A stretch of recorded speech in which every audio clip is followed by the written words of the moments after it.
એક વાત તમે કરી હતી કે બાળમજૂરીની, મને ખબર છે, મને પણ ઘણા બધા લોકો, હું મારા બંને બાળકો સાથે કામ કરાવું છું, ઘરનું કામ કરાવું, ઇવન તમને કહું ત્યારે મને એમ કે તું બાળમજૂરી કરાવે છે, એટલે હું કહું કે બાળમજૂરી કેવી રીતે?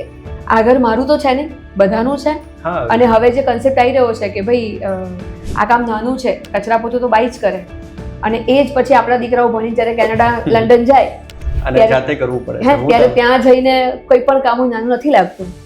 બહુ જ ખોટો કન્સેપ્ટ છે આપણો. એમાં તમે શું કહેશો આજના યંગસ્ટર્સને? મને યાદ છે, જો જેમ કે મેં કીધું મહારાષ્ટ્રનો છું, અમારે ખેતીવાડી કરવા માટે બી મમ્મી પપ્પાને ફ્રિકવન્ટલી જવું પડતું હતું, સોશિયલ ફંક્શન્સ અટેન્ડ કરવા જવું પડતું હતું, અને મારી સ્કૂલિંગ હતી એટલે હું તો એમને જોઈન ના કરી શકું. હું એકલો અહીંયા રહેતો હતો સ્કૂલિંગ સાથે સાથે.